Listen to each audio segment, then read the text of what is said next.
Okay, for my Wednesday Valentine's market, here are the tagged items that I sold. I sold a small skull guy for $8, an otter with a heart for $38, Ninja Turtle, the pizza Ninja Turtle in red for $18, the large chicken for $35, a small chicken for $20, a heart stegosaurus for $45, the Hello Kitty for $55, a space cow, which is a saucer with a beam coming down and a cow at the bottom, for $25. A heart buddy, that's a heart with like dangly arms and legs, for $20. That was a pattern test. A emotional dumpster fire for $25. Bunny lovey for $25. Don't remember what pattern that was. A cutie clam plus baby clam for $14. Had that one for a while. A unicorn for $28. I made this at the previous market a month before, but I didn't put it out because I was finishing it off. So this is the first time out, so I have to make another one of those. Turtle lovey for $65. This one's been on the table for a while now, and it finally sold, so yay. Flower coaster for $15. Also has been on the table for a while, so that was exciting. And a flower pot. So I had 2 flower pots that I've had on the table for a while, both sold for Valentine's Day. So I am almost completely out of inventory, and I need to start making it like crazy because I didn't realize that I have a market in 2 weeks and I have no plushies, almost no plushies. I have a handful of plushies, but not much. So actually, you know what? I'm gonna grab what I have left over. All right, this is all I have left over for my plushies. I've got this guy, and this is $85, and it's a blue dragon. I do not know why that does not sell. People just don't seem to be interested in it. I've had it forever. I have this guy, and this is $150. This a lot of people pick up, but the cost is a little too high for them. I did it with the belly. I think what's going to make all the difference is I need to put eyes on it, and I need to get like a little baby turtle, and I've been meaning to do it, and I finished the eyes and I have the parts for the baby, but I just have not put it together. So I need to do that, and I think that'll make a difference. This is an egg or like a squishy. Nobody cares. I do not sell my market bags, so I have a ton of those left over. Let's see, I have a fairy child, and I just fixed her and put her out, so she hasn't been out for very long. I have a Grinch, which I'm kind of surprised that, like, well, it's not Christmas, so I'm not surprised that a Christmas thing didn't sell, but I'm kind of surprised that this has not done well. Like, not a lot of people are even interested in it, so kind of surprised. So, I don't know, like, maybe I just put him away for now and just count it as a loss. But yeah, I have a lot of market bags. I do have a lot of beanies and ear warmers, and this is just not really the market for those. So I have them because it makes my market look more full. I have this, and I don't think this looks nice, so I think I need to tuck these ends in or just cut these ends off. That might make a difference for the scarf, but it's not a very cold area. So I did have one person that was very interested in this, but they put it back. My dog's losing it. Hold on. Okay. So this one, I started kind of fraying it. I think I need to finish fraying it and steam it and make it a little more fuzzy. I think that would help, or cut these a little shorter. So I think this guy needs to be more well curated. But I did have some people interested in him, but they put him back. I had a candy cane.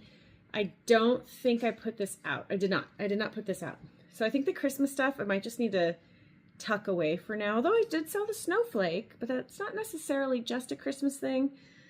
I think I only have those 2 things left from Christmas. I think I'm going to put them away and just not bring them back out for a little while. Or I just put them out in a corner. I don't know. It just seems like such a waste to not have it out, especially when I have so little inventory. I've got this little ducky, and this ducky has been sitting here forever. I've had this forever. So I don't know. I think I might just give this away at this point. I have a bunch of chicken keychains. Chickens are very popular, so I do think these will sell eventually. This is the first market that I've had these out at in a while. So 2 of these have sold, I think. The 2 white ones sold. And then finally, these are from Halloween. These are coasters, and I frequently have people who, once they realize that it is a cauldron and coasters, they get excited. Nobody's bought it yet, and it's on $30, so it's a little pricey for coasters. I don't know. Maybe I'll tuck this away or just keep putting it out. I don't know. If I have so little inventory at this point, maybe I just put it all out, and then if it doesn't sell, it doesn't sell, but at least I don't look completely depleted. But yeah, so what I have left over, 2 Halloween items, 2 Christmas items, 2 bigger plushies, 4 keychains, 1 stress ball, egg, dog toy, I don't know, and 1 little fairy child. And that's it. And I desperately need to get more inventory going. So I am going to finish my special orders. I've got a turtle I need to make today. I need to finish sewing on an eye for another turtle for an order and deliver that today. I have another order that's already done that just I need to text them and make arrangements to meet them. And oh, I forgot, I have this. I did not put this out towards the end on Friday, so not a lot of people got to see it. I didn't even finish it. I forgot to do the overalls. So I've got this that'll get to go out with the next batch. So yeah.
Okay, I have tried to record my market recap a few times and I am just struggling today. So please pardon my chaos, but I am trying to finish this cute little turtle. I just need to sew this eye on, and then I need to sew the blankie, and this has to be delivered today. And before I do that, I'm going to go over my market recap, and then I'm going to do a little bit of a story time. So be patient. Okay, so I will go into my story time later. I have quite the saga over the markets this week. But I will, so this is everything I've sold that I haven't replaced. What I've been doing, and I kind of screwed this up a little bit. I didn't mean to put all of my tags in here from the previous market. So I have been, after each market, I put all my tags in the top of my little emergency caddy. And then I put them into deep storage here so that when I'm like, oh shoot, what do I need to make? I can go through here and say, and go, oh, okay, I've got mushrooms, like a medium mushroom. I have a cat ear beanie. I have a squid. I have a Ninja Turtle. I can kind of go through there and see what needs to be remade from what has sold previously. And I meant to leave out what's sold at my most recent market. And I think, yeah, I think I just kind of like threw it in here with everything else. I forgot to leave that out. Yeah, it's just everything's kind of, yeah, shoot. I think these are all mixed up. Yeah. Okay, here's a fun story time. I made a little doggy, and somebody told me that their kid is so obsessed with their little puppy that they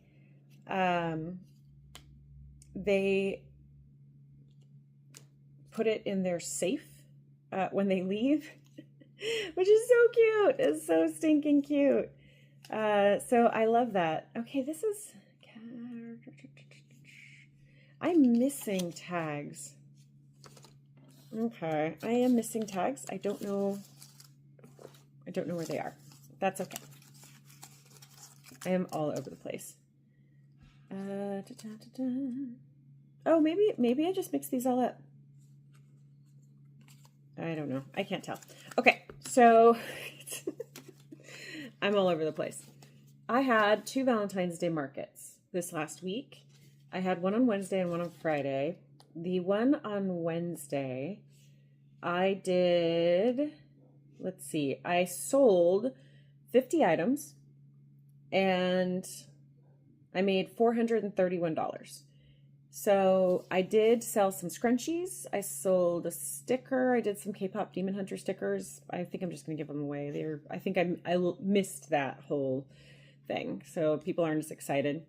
Yeah, it looks like I sold like 6 scrunchies, and I've been kind of playing around with the prices. So I sold one for $5. I sold 5 for $8, and then the next market I sold them for $10.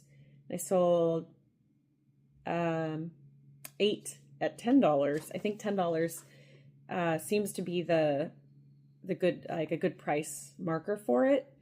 So I think I'm going to stick with the $10. And then I sold like a ghost on a swing, a heart purse.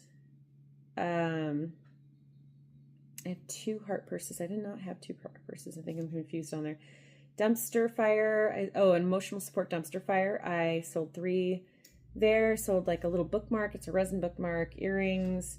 I sold a couple goose chains, like keychains, a couple chicken keychains, a cookie heart, and various other things that I'm going to have to identify in here somewhere because I kind of like put them all together. All of my tags from the 2 events. Oops. So I'll have to go over what I sold in general from those, but I write down what I sold for things that didn't have tags. So from the Wednesday market, once again, those are the non-tagged items. All together with the tagged items, I sold 50 items and I made $431, which is awesome. Now the Friday market, I did get most things tagged at that point, so I only had a handful of things that I had to write down that were not tagged. So I had a scrunchie. I sold 8 scrunchies at $10. I sold, I have some resin keychains. I sold 2 resin keychains. They're $10 a piece. I sold a Bambi like dough doll, like kind of a splooting dough that I just forgot to put a tag on. I sold a snowflake, which I forgot to put a tag on. I sold 2 things of earrings. So I've actually been doing okay with the earrings. I have these cabochon earrings that I made forever ago.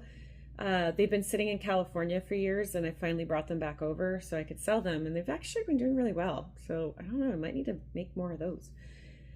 Okay, so I sold a couple little cookie hearts. Those are popular. I sold a couple regular hearts, 3 of those. I sold 3 cookie hearts. I made 4 total. Sold out of the cookie hearts. Sold out of my regular little fluffy hearts. And I sold, so okay, grand total of items on this one was 56 items, but I made $1,198. That was big. So it's interesting because I sold the same amount of items generally both times, but I sold less expensive items, but more of them at the Wednesday market, and the Friday market I sold similar amount of items, but they were higher cost items. So that was interesting. Every market is wildly different. All right, here is the breakdown. I sold a sugar skull for $5, the strawberry snail for $48, a falling down panda for $25, Petrosaura, it was like a heart dinosaur, flying dinosaur, for $38. Space cow was $25. These are incredibly popular, and I did a big batch of these last year sometime, and I need to do another big batch because I sell 1 or 2 every show. And it is a flying saucer that has the beam going down with the cow. Super popular. I sold 2 heart chickens, and that was at $35. I don't know. I think I'm gonna make one more, maybe 1 or 2 more of those. They're super easy to make. I think they're hilarious. I don't think that they might not be popular except for on Valentine's, but I'm curious to see if they do well, because chicken people love chicken stuff, like all chicken stuff, and I have not fulfilled a lot of chicken stuff. So I think I need to like really mash that button and get that super full up, and then I don't have to remake that stuff for a while. So I think I'm going to do that. I'm going to make a little pile over here, but I had a bunch of rose turtles, and I'll go over that in a second, but they were all different price ranges because they were all different sizes. I sold a cat ear beanie for $18. That's the square top beanies that when you put it on, it's got like little bumps. I sold my little glow-in-the-dark ghost for $10. It's like the glow-in-the-dark. It was just like a really basic little standing ghost, and somebody was excited about it. I sold the mini chef Cappy with a pie. I did sell the chef Cappy with a tomato too. Purple heart pillow, that was $20. The chef Cappy pie was $45. The heart pillow was $20, and that was just like a regular basic purple heart. Another heart chicken, so that's 2. I only made 2, sold out of both at $35. I made a sus mallard for $35. That sold. I had a large chicken for $35. I think I need to increase the price of the large chickens. These sell every single time, and what I had mentioned before is that I'm going to, for things that are regular sellers, I'm going to bump the price a little bit because I might be underselling it, and if it stops selling, then I need to bring the price back down.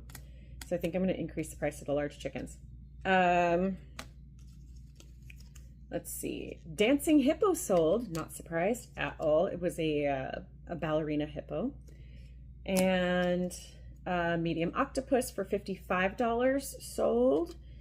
And that was, I think, that was my Valentine's octopus. That was the mini anchor, the octo, sold for $55.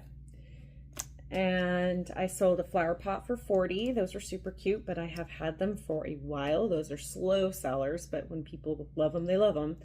Ear warmer for $15, which is the one that's, it's just the band. It's like a headband, but much thicker. Those do really well. Let's see. Ponytail beanie is an ear warmer. I put 2 different things. That was $20. Just because some people, they see ponytail beanie, they'll specifically ask for a ponytail beanie, and that's usually what they mean as an ear warmer. There are beanies that just have a hole at the top for the ponytail, but more often than not, I've noticed they mean ear warmer. So I've put both tags on there. Ninja Turtle, so the orange Ninja Turtle, and I've sold out, I think, of all my Ninja Turtles now. Pumpkin Frog for $25. Oh, Ninja Turtle was 18. Sorry, I'm like all over the place. Pumpkin Frog, $25. That was super cute. That stayed on there for a while. That might have to be just a Halloween thing. There's the Chef Cappy for $45. I sold my alligator. I had this big alligator for $65. I had him for a while, for a few months now. But again, that was one of those, it's like a big showstopper item that might not sell quickly, but it looks really good on the table. And when somebody loved it, they loved it. So I don't know. Another Ninja Turtle. It's purple, $18. Mini octopus, one of those like little squishy ones, like a ball, the little tentacles. That was $15. I had a ghost for $15. I love that ghost. I want to make another one. That was on my table for a while, but I also like loved it. So I sold all of my Halloween stuff. All of my Halloween stuff. It boggles my mind. For Valentine's Day, I sold all my Halloween stuff. So crazy. Another Space Cow. I had a Frankenstein. Space Cow's 25, by the way. That's the one with the saucer and the cow with the beam. Frankenstein, 45. I don't know. I don't remember why that was priced so high, because it was a small Frankenstein. I can't remember if it was just more difficult to make or something. Oh, and my Grim Reaper, which was 28. So I love my Grim Reaper. I made 2 of these. The first one sold like right away, and the second one I had for a while. So that is all that. Now, the emotional support dumpster fires. I sold out of all of these. I made 8 total. I sold all of them. So 1, 2, 3, 4, 5. 5 at the market. At the market on Friday, and I sold the other 3 at the market on Wednesday. These were at $25 a piece, so I am definitely going to make more of these. And then for the rose turtles, I made 5. I'm missing tags. I'm missing some tags. But I made 5 rose turtles in small, medium, large, extra large, XXL. And the price range was a little weird. It was a little wonky. I couldn't quite decide what to charge for these. So I charged $45 for the small. I charged $55 for both the medium and the large. And then the extra large, I charged $65. And the 2XL, I actually think I just charged $65 for that as well. I dropped the prices down because I felt like it was maybe a little high, but they do take a while to make. So I'm having a really hard time figuring out what to do for prices. But yeah, that went really well. I have been making these tags lately that explain the name of the pattern that I used, who it's by, what I used to make it with, what hook size, and what eye size on some of these. Yeah. So I have like the Peterosauria by Kindmaker, Mini Anchor the Octopus. I have the Mini Chef Cappy by Alez Crochet. I think this is the Rose Turtle. I have the Heart Chicken. It was on YouTube. Interesting. Okay, so that's helpful because then it lets me know like, oh yeah, that's right. I gotta find that pattern on YouTube. But yeah, so that was a really good market. There's a really good 2 markets. Now, story time. I am a transplant into an area that is a company town, and there are multiple different big companies and people coming from all over to move here. And it is, it's kind of like, there's a lot of the old boys like club, like the backdoor dealing, you got to grease the wheels to get in kind of stuff in this area, which drives me crazy. So I have been trying to get into this Valentine's market for 3 years.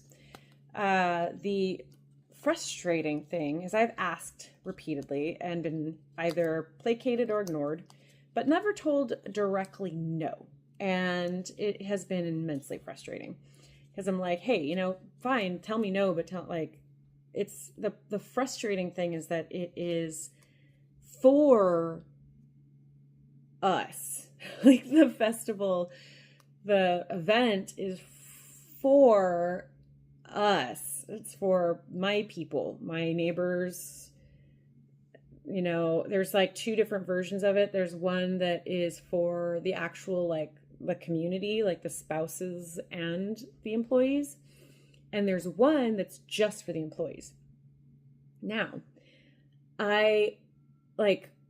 if my husband is going to go as an employee to buy from this market, he, as their customer, would like to buy from local people that are either from our immediate area, surrounding area, like not necessarily transplants out of another town somewhere else, but would primarily like to purchase from people within his immediate community, meaning like his coworkers' spouses, his spouse.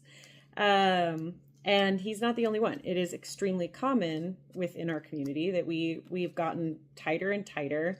There's a lot of overlap, and everybody knows everybody. It's starting to become that kind of thing where it's very small town vibes. And when like I go to the farmer's market, which is open to everybody, and they get excited. They're like, oh my God, hey, it's so nice to see you here. I haven't seen you in a while. And, the spouses know each other, our kids know each other, our husbands work together, our wives work together.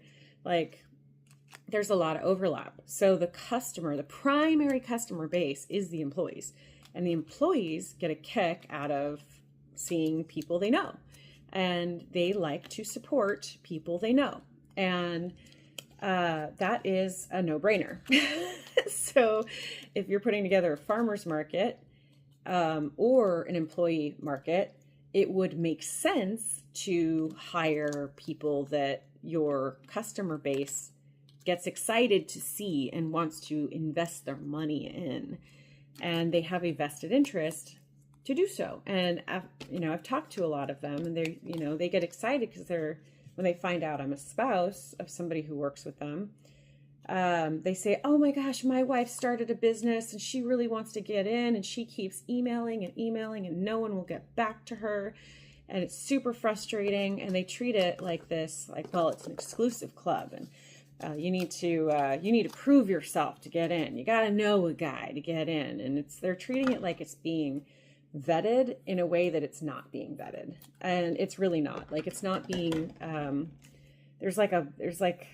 they're doing like a vibe check or whatever. And I don't like how they're doing it. No, and there's a lot of frustration over it because there's a certain sense of entitlement in the community that you are making an event for, not being allowed to benefit off of the event that you're putting on for them. So, and there just seems to be like this massive disconnect. And it's insulting. And it's like, we just, like, from our point of view, we cannot fathom why we wouldn't be allowed to be vendors at an event that is being marketed to us. So, it's been a massive, massive point of contention. So I moved here about 3 years ago, and right away I was like, okay, I want to go figure out what I want to do. I gave it some time getting to know everyone. I tried to get involved, and I was like, oh, that's weird. They have like no interest in audience participation. They're not interested in working with the community to do community events at all. They do not want that. So I'm like, that's weird. It feels like more like a resort. It feels like they're treating it like a club, and our job is to shut up and just like show up and be appreciative of it. And that's weird because this is a community, and we're trying to build a community. We're trying to convince people to like put down roots here. But there's a school that's great. They're investing a lot of time and energy into that. And the medical has been getting significantly better. They're trying to keep people here, except for when it comes to community events. They do not care about the community being involved with that. They're like, you go ahead and go do your own thing. But then they hold all the resources. So like, and this was when I first got here, we couldn't do anything because we're like, we kind of need your permission to be able to do anything. Like, we need your buy-in. We need you don't need to organize it all, but you kind of need to be a little bit involved to allow us to do events. So I kind of like, I gave up after a while, trying to do stuff because like I just got super fed up. This attitude about like there was just nothing community driven in the sense that they wanted community involvement, and that's super important when you are trying to get people's vested interest in something. When you're trying to get them to lay down roots, people want to get involved. They want to participate. You need to carve out opportunities for people to participate so they can feel a sense of ownership in the community. And they absolutely flat out have refused to do that. So when it came to vending, I was getting super flustered, and I had asked and gotten like no response, or like placating response. It was like, oh, we'll look into that. We're very, we've got a lot of people asking. It's like, yeah, but how many people from our community are asking? You've got a lot of people who have nothing to do with our community who are asking. And they're just not community focused at all. So what I did is I finally got fed up, and I went to their boss's boss. And we were friendly, and I way overstepped, and I'm super aware of this. I had also given them every single opportunity to respond. And I went to this person, and I was like, dude, what the hell? I don't understand why we're actively being blocked from our own event. This event's for us, and we're saying, hey, can we participate? And they're not allowing us, or even like genuinely considering us for this. And her response was like, oh, yeah, of course you should. Like, duh, this is a community event. I'll go talk to them. So she talks to them, and they're like, what? No. Oh, I had no idea. Like, you should have said something. And there's always some kind of like BS. And it was very insulting. And it was very like, oh, you misunderstood me. But if you don't respond to emails, if you don't respond to phone calls, if you don't respond in person, or you just say, yeah, I'll get to it, that's not misunderstanding. That's just being dismissive. So she responded right away and was like, yeah, of course, duh. And then so they gave me a spot, and it didn't feel good because I had to like bully them into letting me have a spot. And they're nice to my face and everything, but I know that if someone went above me, I'd be pissed. But why did it take having to go above them to even get in at the first place? And then I show up and I find out 2 people on that team have parents who are in there, who are selling at that event. And I'm like, guys, you suck. Like, this sucks so much. Why can't spouses be involved unless they're like one of your best friends? The only time that spouses have been able to get involved historically, since I moved here, is if they are part of their buddy squad, or if somebody in upper management told them they had to. And that sucks, because we shouldn't have to fight to be a part of our own community. By all means, set the standards. Now, like the side note, because I really like to go on a side quest here. If the standard is that it has to look a certain way, or that it has to meet certain quality control or anything like that, totally, I 100% agree with that. If you need pictures of the items, if you need whatever you need, just write it out. Give people, wow, I just spit. Give people the opportunity to meet that expectation. Don't just ignore them and be like, well, it's like, I get to decide. It's not really your choice, but I'm the customer and I want to be a vendor. So the other customers agree that you should allow our people, like our community members, to be involved. So that was super frustrating and very defeating. And then I kept trying to they kept having more markets, and I kept trying to get in, kept getting ignored. And then they started doing farmers markets. And again, I was like, okay, guys, this is going to be like a monthly thing. I'm running a business. I would love to be a part of it. It's happening literally a block down the street from my house, and it's for my community that I am a part of. Can I participate? Nothing. Crickets. Over and over. Email, talk in person. Hey guys, what is it going to take? Finally, I had to go to their boss, and I'm like, dude, what the hell? And he's like, oh my gosh, of course you should be a part of this. This is like your community. Why wouldn't you? Hold on, let me talk to them. And then once again, what? Oh, you misunderstood us. Like, no, of course you can be. And we just, we've been like slowly trying to build up by having, external sources here that are not part of our community before we start and, you know, introducing opportunities for people who this is actually for to participate. Okay. Do you hear yourself when you say these explanations at all? So that's where I'm like, I get just unbelievably flustered, because I have talked to so many people about this at this point, and I'm like, am I crazy? Am I crazy? Am I not understanding this correctly? That like, am I looking at this wrong? Am I being entitled? And that is the thing, is it feels very much like they're treating us like we are being entitled because we expect a seat at the table for our own community event that is for our community. We expect an email back because we're part of the community, but they're treating it like we are a whatever, anyone, whoever vendor, and we're not a part of the community. We are just some external source that they don't want to deal with, and they are curating a collection of vendors that they think the community will want, and not carving out opportunities for the community to participate. They're not actively carving it out. They are reactively carving out opportunities once you circle their manager in. So this has been this is just markets. This has been everything for the last 3 years. Any event, everything has been, it takes circling in a manager to get any kind of response. And it sucks. It sucks so hard to have to fight tooth and nail to be a part of your own community. So, I hate it. I hate it here. So, so that's been the trying to get into the market saga.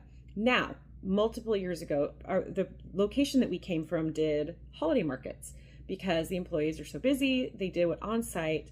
It is less vendors by all means. It's not as many, but the whole point is the employees can purchase for Christmas, Mother's Day, Father's Day, and Valentine's Day.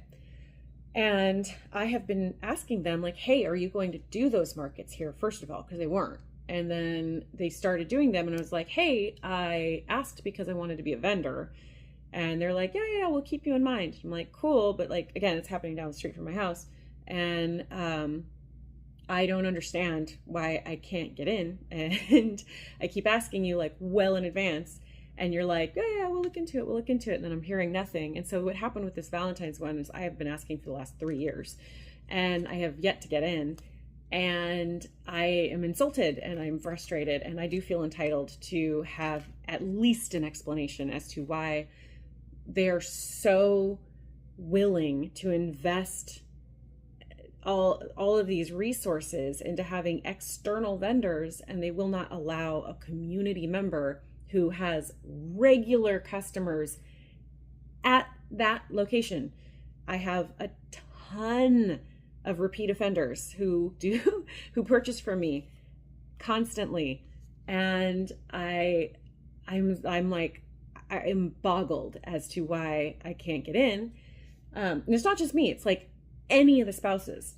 And then I did it again. I went above them, and I got kind of a scathing response, which is the first time I've ever gotten a scathing response, and it was interesting. So I won't get into all the details. It was like, had this been a first time issue where it's like this team's been on point and they've never had a communication problem, they were always good about advertising ahead of time, it wasn't always last minute, like it was like if they were on point and I went above their heads, that would be rude. That would be totally inappropriate. This is not. I refuse to believe that this was inappropriate, because they have outright ignored all responses from not just me, but from like all the other spouses. And so we finally had a meeting. We sat down, we had a conversation. They did say that they did allow one spouse in, which again was super insulting because I've been asking for 3 years. 3 years, and this person has not. So I'm like, cool. So you played favorites. That's nice. What about any of the other spouses? Like, why can't you even respond? So I know, because it takes me forever to make these things. Why can't you tell me 3 months ago why, like, hey, sorry, we have limited space, and unfortunately we're just not going to be able to get you in there. They tell me instead that, oh, plushies historically haven't sold very well. And I remembered, you know what? They said that last year. Last year was the first year they did this. Because I asked the first year, they didn't do it the first year. Last year was the first year they did this, and they lied. They outright lied and said plushies historically haven't done very well. And I'm like, handmade plushies or Temu plushies? You know, there's a big difference. They lied. They outright lied. And I'm like, okay, and that they lie a lot, so that's not surprising. There's a lot of BS going on. And I was like, okay, so I hear you. However, I am not just a normal plushie vendor. Everything is handmade, and I have a huge customer base within this particular community. And I have been asked repeatedly from this particular community if I'm going to be there. So it's a little embarrassing. What would you like me to tell them? Would you like me to tell them, oh, I'm so sorry, I can't be there because they won't let me? Because they don't think that you want to spend money here, even though you clearly do spend a lot of money here in my store. So we're gonna have a follow-up meeting. We're trying to make amends. They did begrudgingly agree to allow me in, and I said I would not be comfortable going if with by myself. I am happy to share a table with another spouse, and that way we're carving out opportunities for other spouses. So long story short, over and over and over again, I've gone over their heads to their bosses because I could not get a professional response from them. And what it did is it made our relationship a lot more awkward. However, it also opened up opportunities for other spouses to be able to participate. And we both did exceptionally well. We sold the most not the most that we've ever sold, but I sold more than I sold for Christmas in one market. I mean, we did really well. Clearly, this community likes buying my stuff. So at that point, it's like, what, how do you justify keeping people out of their own community's events when they're clearly selling and they're clearly doing well? I don't understand the logic. And after that meeting, I did kind of realize that there is a little bit of a logical fallacy in the way that they are approaching this. Because what I had said is it feels like you're treating this like it's a corporate event when it's a community event. And they said, no, it is a corporate event. And I'm like, yeah, no, I could see that. That is true. It is a corporate event for a community that you have actively recruited for their family to come here and put down roots. So although there is a lot of crossover, so it is a corporate event, it is a community event, and it is it's a little bit of a hybrid. And I think although I still don't understand for the life of me why on earth you would pay somebody to put on events that doesn't want community involvement at all. I don't understand that concept at all. I do have a little bit more understanding as to why they don't think it's their job to cultivate a community. They genuinely do not think it's a component of their job, but this is a hybrid. When you're recruiting people into a location and their families, you're trying to capture the best talent for the company's bottom line. It would behoove the company to want to keep them there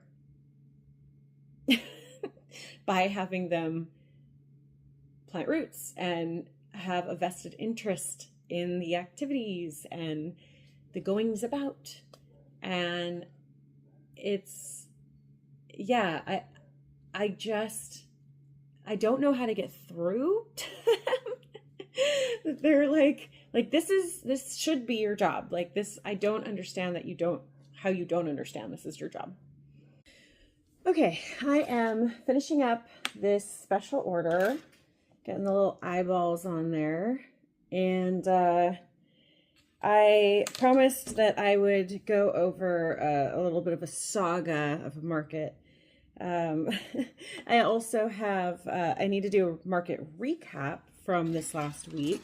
I did exceptionally well for the Valentine's week, and I almost completely sold out, which is awesome. And I'm very excited that I was able to do that. I just a little background before I get into my saga. I grew up doing events, raising funds for the March of Dimes, various cities, churches, schools. I have dealt with every imaginable form of ridiculous political garbage to be able to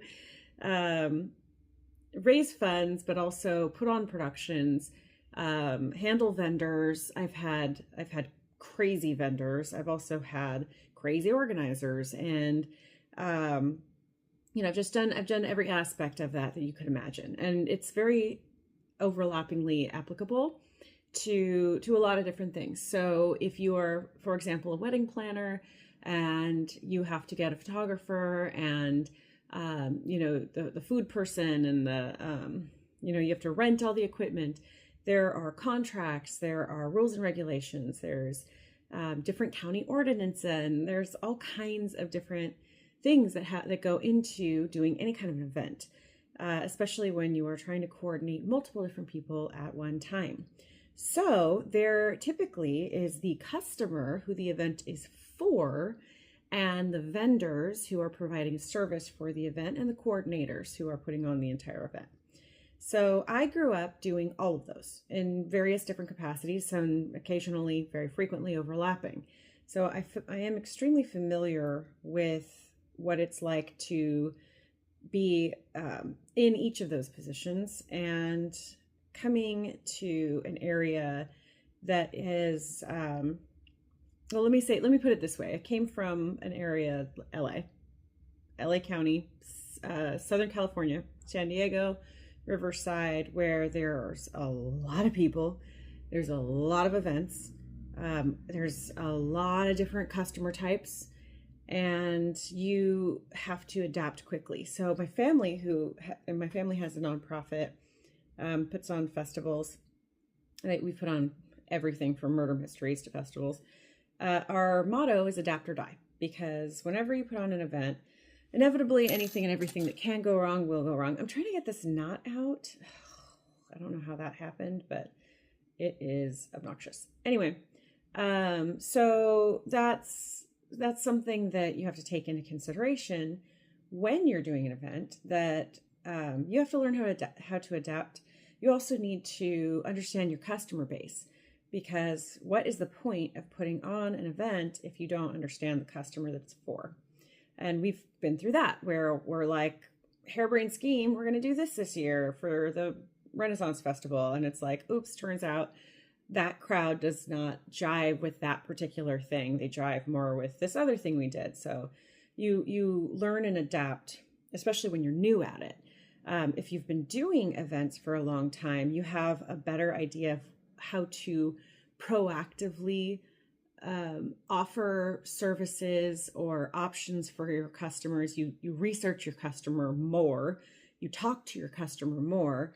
It's like a wedding planner. They are so familiar with the concept of running a wedding that they understand that they need to get to know that customer to understand what to offer them, and how to plan forward and plan predictively. Try to find potential mistakes before they occur so that you can try to avoid them or avoid them getting worse. I hope I'm explaining this well. editing Marie here, and I wanted to include another component to putting on shows. I recognize a lot of people do shows, but not a lot of people within our community have put on shows. So I have put on a lot, and my family with our production company have put on a lot of shows. And first of all, when we're doing a new event, we advertise, we do, our best to get people there. And usually we get a decent crowd.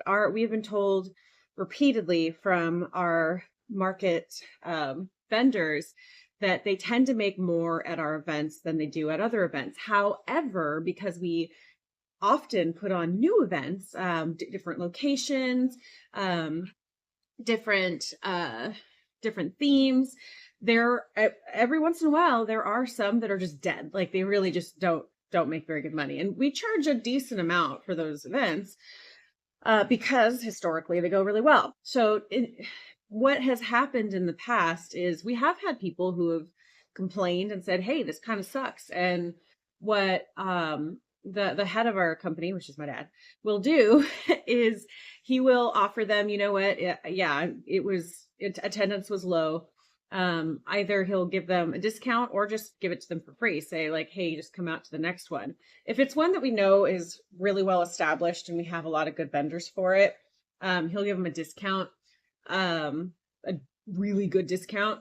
But if it's another one that's kind of like, well, it's a little newer, but it is more well established, then he'll just give it to him for free. So he works with the vendors. He does work with them. And occasionally we'll get vendors who just crap talk about us behind our backs to anyone and everyone who will listen. It's like it was their first time at an event and the event didn't go well. And rather than saying something and saying like, hey, that kind of sucked, they just complain and then never come back, which is fine. Good riddance. But just from an event coordinator point of view, we are trying to cultivate a culture within that community of generosity, kindness, and prosperity. So we do not succeed if they do not succeed, and we do not make money off of these events at all. Like, if you are trying to get rich, putting on events is not the way to do it. It is not. There's so much overhead. There's so many things to coordinate. Anything and everything that can go wrong will go wrong. You're coordinating with the county, with the venue, with the staff, with medical, with just every entertainment vendors, personalities. There's so much going on to any event that you do, and they're soul sucking sometimes. You really have to have a passion for it in order to enjoy it. And we do. My family enjoys it. It's very much a family affair. We are exhausted and beyond over it by the end of every single one of our events, but they go well and people are happy. And the vendors who have stuck with us have made really good money. So that's where my baseline comes from. So I will continue the story, but I just wanted to point that out in case you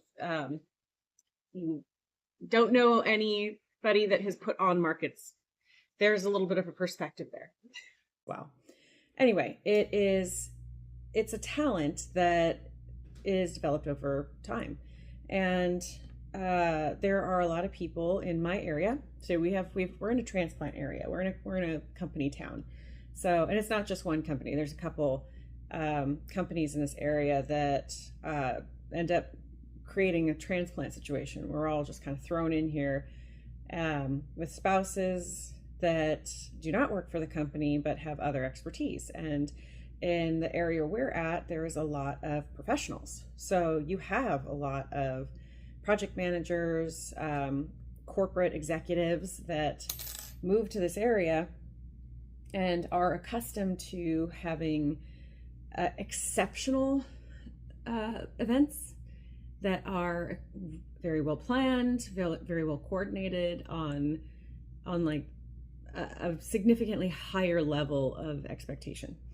So that being said, where we moved to is a low socioeconomic area where it is not common in this particular area for events to be held to that kind of standard because it's easier to have higher expectations of an event when you have more money to work with, so that you can hire professionals.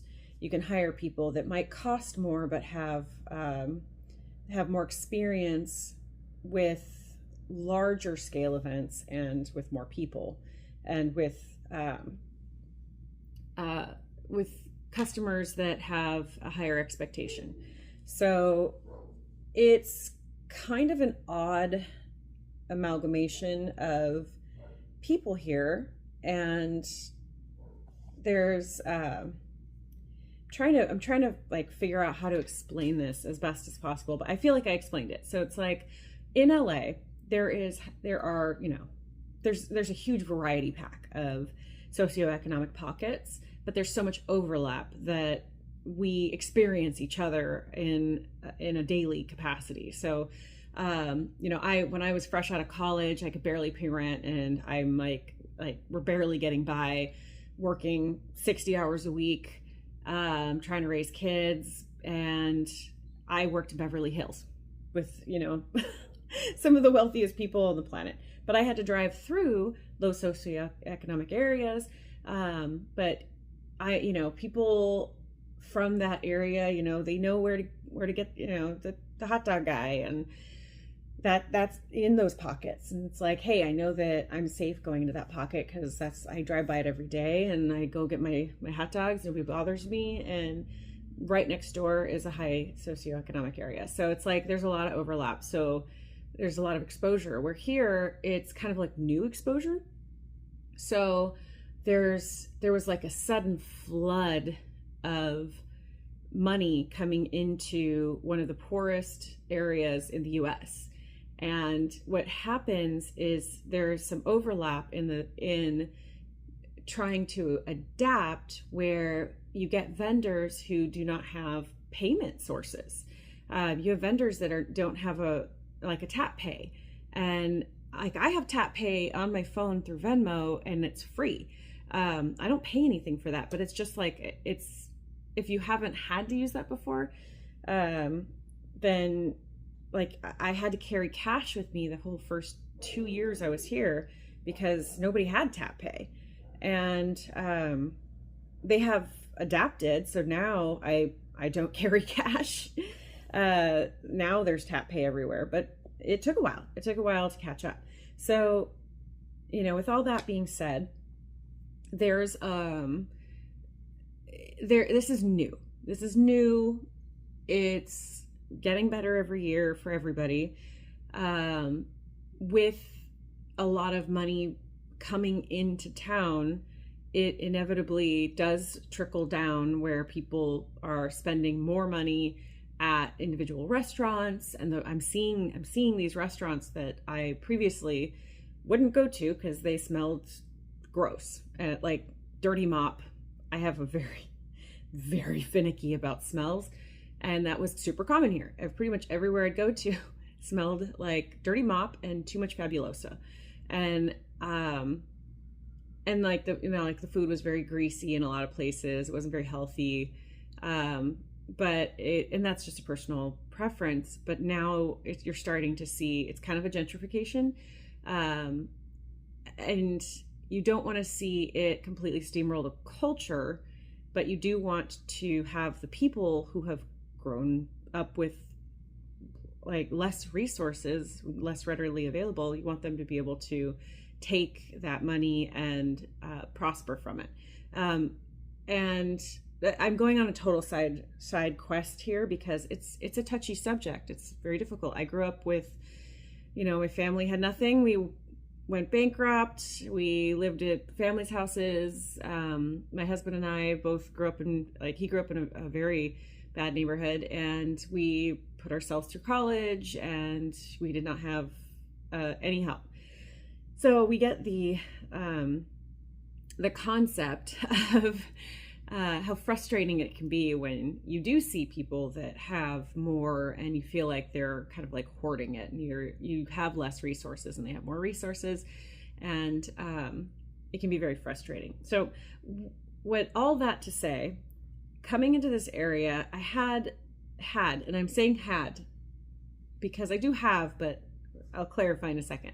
I had a lot of empathy for the people of this area, having these people come in from all over the US for these different big companies that are coming here, because they're coming in with more money. They're coming in frequently with more resources, coming straight out of college. Like none of my family went to college.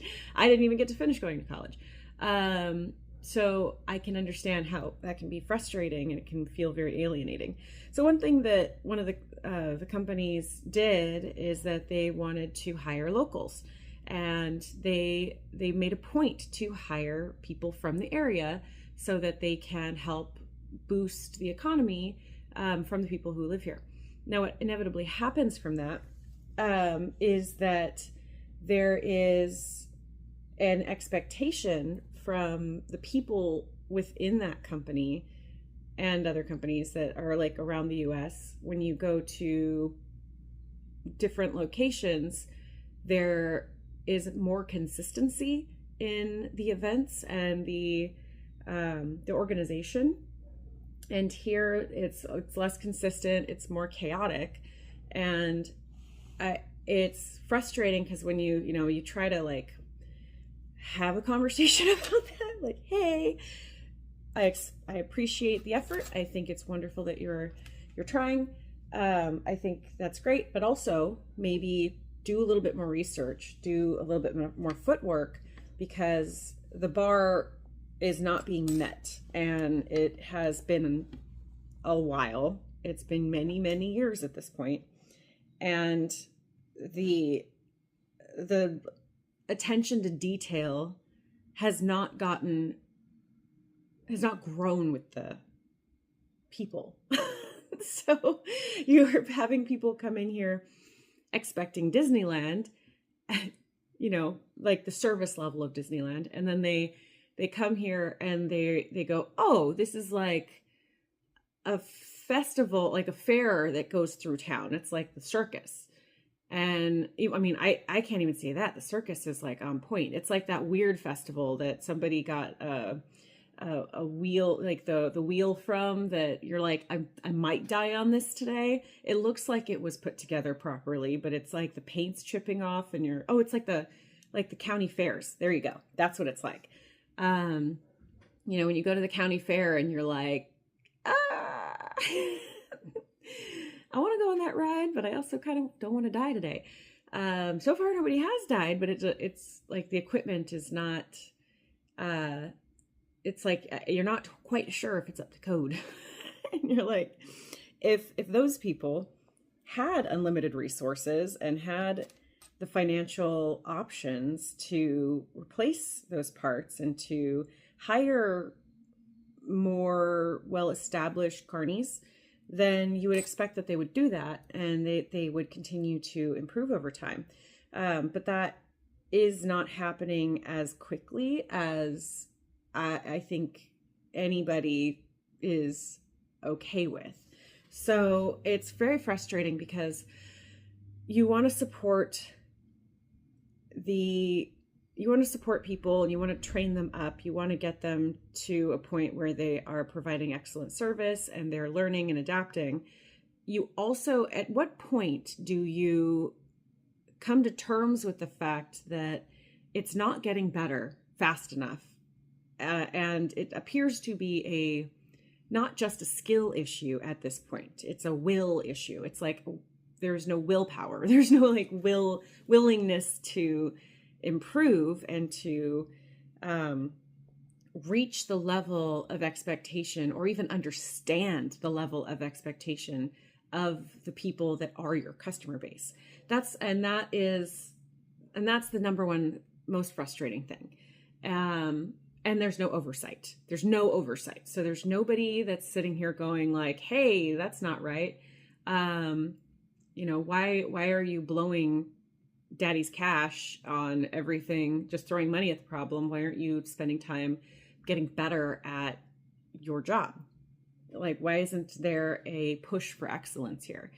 So that's where I'm at starting at coming into this situation where I want to be a vendor at these events, and the coordinators have, from what I could tell, an unwillingness to learn how to do better by their customers and their vendors, and have proven time and time again that they will not and are not going to adapt unless you circle in upper management. So you have to go around them and go to their boss's boss's boss to get any kind of change or anything. So it's very fascinating. It's an interesting problem to have. Somebody who is underqualified, that is a whole team of people that are way underqualified and have unlimited finances and resources and no oversight, are running the show and are not interested, not truly interested in actually giving the customer what they want. They want to do what they want to do, and they want you to be happy about it, which is lazy, and it's incompetent. So anyway, like, I don't know. Anyway, so that's my story time. I gotta finish this guy, and I don't know. We'll see if there's progress to be made. I have considered just quitting on trying to sell in this market altogether, but it's not right to block people out from their own community events. Like, hey, I'm going to throw you a birthday party. But I'm going to have my favorite band, and I'm going to bring my friends, and your friends aren't welcome. But it's for you. It's your birthday party. Like, am I crazy? Am I thinking about this all wrong? So anyway, sales are great. My community loves me. I just can't get the people who organize it to. So I don't know. Wish me luck.